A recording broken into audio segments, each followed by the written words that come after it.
So now do it. Ruth, now that you're here, Ruth, I want to thank you publicly. I thanked you before, but you weren't here, for helping us for the regional and getting the entertainment. I really appreciate it. Okay, Lonni, come. This is the right place to be? Yeah, be anywhere, just as long as everybody can hear you. What's that? All right, go ahead. Okay. Good. Okay, good evening. You have to sort of push. Push? Okay. The voice. Compete with the trains. We learned that the first time you were here. Right. Right. So, anyway, we're talking about change in a changing world. And when Rabbi Krohn was here, he mentioned a few changes that, he mentioned that people under the age of 20 don't know what a person-to-person call is. And I was thinking of a lot of the changes that have come about. I know you probably have experienced it. Your grandchildren or children don't know what a rotary phone is. They don't know what to do with it. I remember that I hated my father's office number was word 8,000, 9,000, and it was so annoying because on the rotary phone, it was the last number. You had to wait for it to come back, to roll back, and so these are just small examples of changes that have taken place in our lives, and many of you here have seen even much greater changes.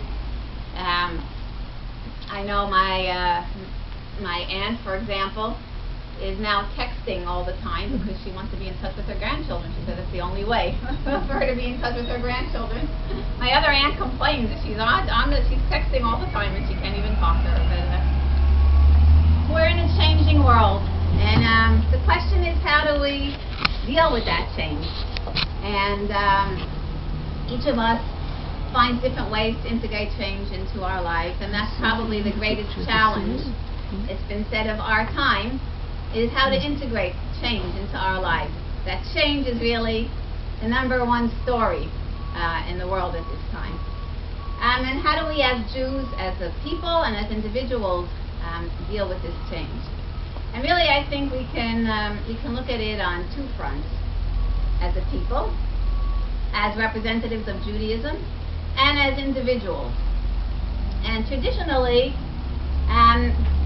we've had to deal with change throughout the centuries. It's not really a new story, the changing world. Not so long ago, we had the Haskalah, the Enlightenment. We had the reform in Germany, and we have many different reactions to that. So, but what has changed is the pace of change, the rapidity of it, and the intensity of it. And perhaps because of that, we feel more challenged by it and more disconcerted by it. And because of that intensity, we revisit it. How do we react to that change? How do we deal with it? And we can look to our past. And really, there's two reactions in a sense, in a very general sense. There's resist change. One option is to resist change, and one option is to embrace change, exactly. And we really see both approaches in Judaism. A famous story, which some of you may be familiar with, is the secular businessman, a Jewish businessman, riding on a train, and he sees a man with a bushy beard and a black frock coat sitting on the train, and he gets very annoyed, and he goes over to him and he says, "What's with you people? Don't you realize that we've entered the modern era? We're in America. Act like an American. Embrace the world. Why do you insist on dressing like you stepped out of a long forgotten century?" And the man answered, "I'm sorry, sir. I think you got the wrong man. I'm Amish, and we have a unique heritage and tradition, and our dress reflects our commitment to that tradition. And we resist change, and we hold on to our ancient and what many people consider antiquated customs." And the man was very apologetic. He backed off, said, "Oh, I'm sorry. That's actually very commendable that you hold on to your traditions and your beliefs." And then the man got up and he said, come on, he said, I'm really a Jew, he said, but once I told you I was Amish, it was fine. But if I'm Jewish, then it's not fine. Why is it that it's okay for someone else, but for us it's not okay to continue to embrace our tradition? And so we have that. We encounter that all the time within our own people. That conflict, that contradiction between how much do we embrace change, how much do we give up, and how much do we hold on to.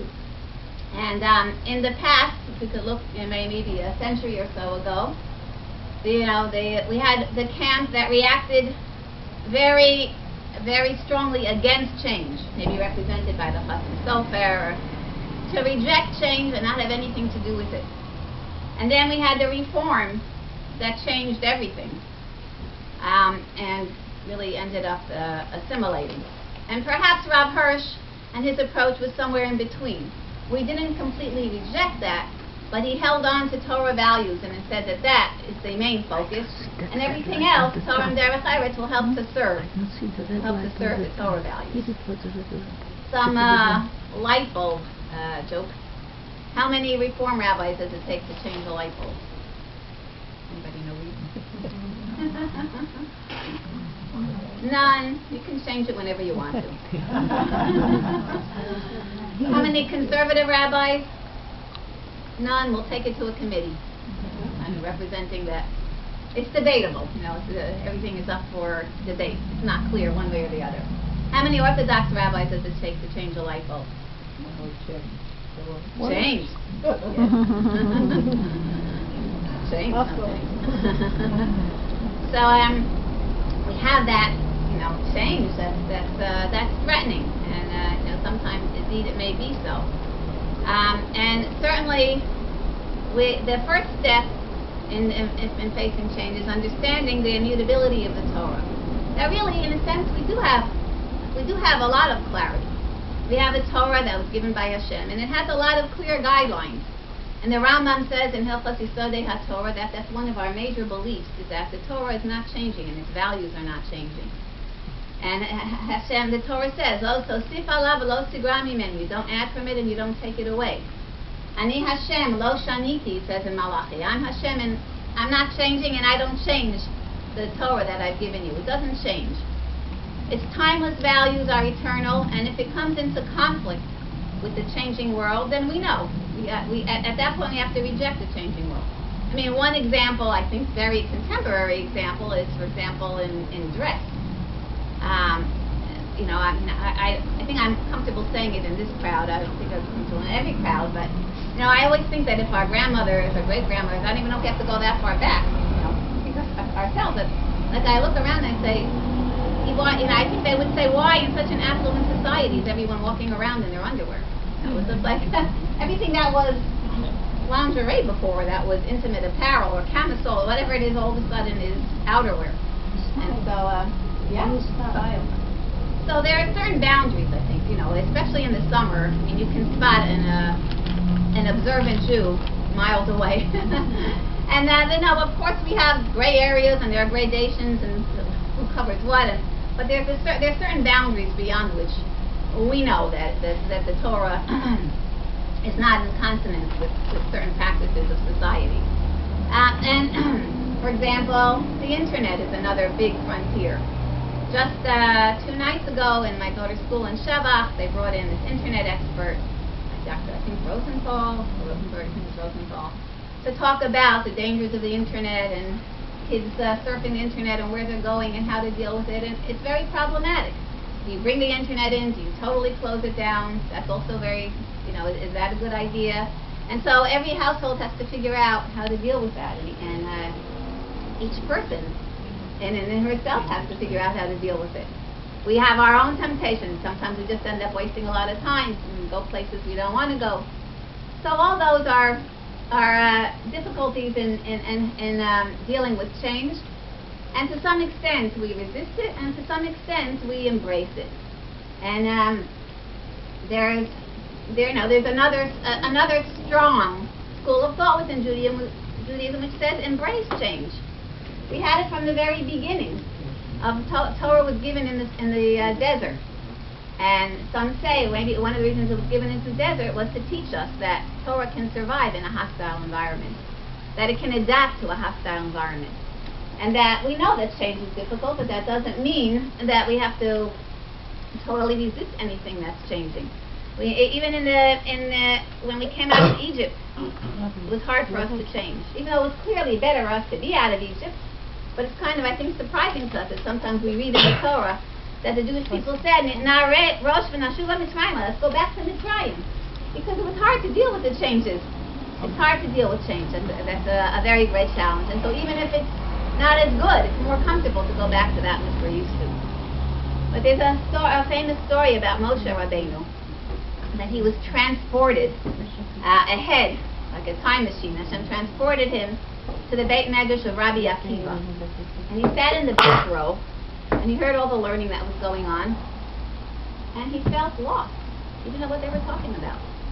He said, is this the Torah? This is the Torah that I brought down to my people, and I can't even understand what they're talking about? Have they changed it? What have they done to it? And he was very upset.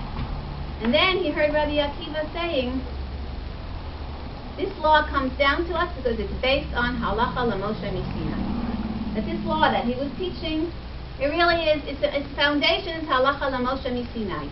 Its foundation is the law that was given to Moshe at Sinai.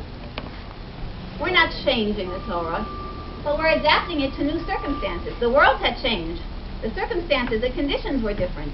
And so what Moshe Rabbeinu was hearing that was different was the conditions that the Torah was being applied to. But it was the same Torah. The Torah for time immemorial was the very same Torah. And so he was comforted.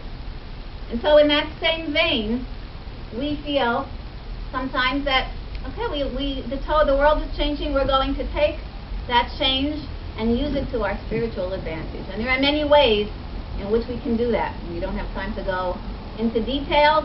I know, just for example, we mentioned the internet. There's one site that claims to be God's reason for the internet. The Torah Anytime. Torah Anytime, right.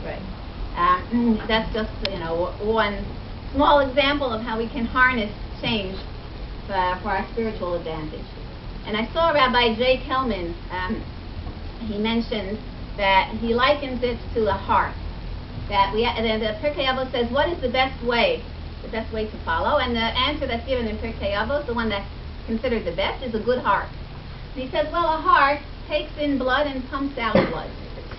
And he said, similarly, if we look at Torah, the same way we should deal with the outside world, with the changes. We should take in that which the world has to give us and pump it through our system under the influence of Torah, and then pump it out as a spiritual change, as something that we can use for growth, for our own spiritual growth. And I think that takes us back to the other front that we said about change in a changing time, and that's really changing the individual. The change that each one of us has to think about, and that's why we're talking about it at this time of year, because even though we had a grace period between Labor Day and Rosh Hashanah this year, but it's closing in on us a week from tonight, Amir Hashem. And so really this is a time to think about the changes that we have to make, each of us, within ourselves. And that's really where the focus is, within ourselves. And it's said that a Hasidic Rebbe said that when I was young, I wanted to change the world. And when I was a little older, I wanted to change my town. And now that I have white hair and my step has slowed a little, I realize that my life's challenge is to change myself. And that's really, there's so much wisdom in that statement. And Rabbi Yisrael Salanter, who was head of the Musar movement, that's really what the Musar movement was about. It was about change, because the basis of tshuva is change. Tshuva is a gift from Hashem. It says that you can change, and that I believe in you, and that if you put in the effort, you can make the changes. And Rabbi Yisrael Salanter said the greatest sound in the cosmos is the sound of an individual changing. So that's the hardest battle of all, is for an individual to change herself, to change himself. That's the greatest challenge of all. And I think that the Chafetz Chaim would probably be very interested in the technology that the world has to offer today, because it's said that he spoke of the inventions of his time, and he said we should look at them as tools of religious significance to help us grow. He said, for example, the telephone teaches us that what you say in one place can be heard in another place. Like we say that about Lashon Hara. Well, be careful what you say because you never know, how. But here we can understand it on a different level. Or he said the train. If you miss the train by 1 minute, you had to wait till the next day for the next train. So it teaches us, Zrizal teaches us that 1 minute can make a difference of many hours. And so one wonders what he would say about the computer today. So since, unfortunately, we don't have him around, we can use our own imaginations and expand them to help us better understand our relationship with Hashem through the eyes of technology. We can understand, for example, that we're told when we get to the pearly gates on Mea V'Esrim Shana that we see our lives flash before us. So now we can picture a videotape of our lives playing before us. And we can picture the moments that we'll not want to see or be embarrassed about, and the moments that we'll smile and be proud. But we can understand it on a deeper level, on a more personal level, because we experience some of the technology that enables us to understand it in a more real way. And I think another way that technology can help us grow and change is that with medical advances, Baruch Hashem, we really have a greater life expectancy. We have greater longevity. And we have a chance in our later years to concentrate perhaps on growth in a way that in our earlier years we're so frantically busy we don't have a chance to do. And perhaps that's why the physical, the physical abilities deteriorate a little, but perhaps it's to give us a chance to focus on the spiritual, to focus on that which maybe we weren't able to accomplish until now. And now, God willing, we have extra years to work on it. We can work on the spiritual legacy that we want to bequeath to our children and our grandchildren, the future generations. And so, really, there's much that the changing world has to offer us in the way of our own individual spiritual growth.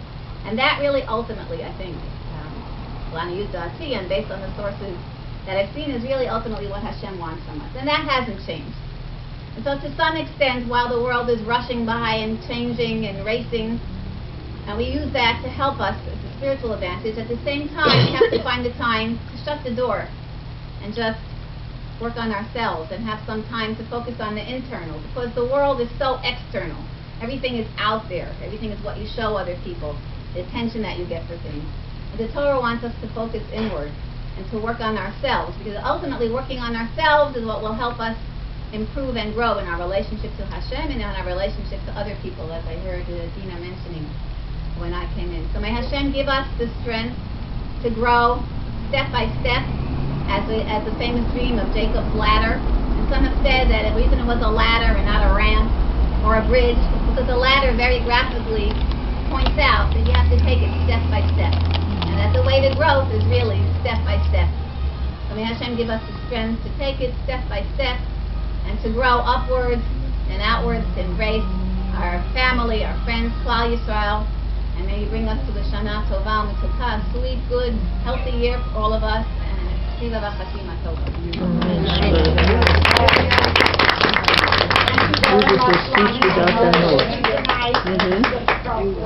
We're very appreciative. Very appreciative. Thank you so much. Thank you.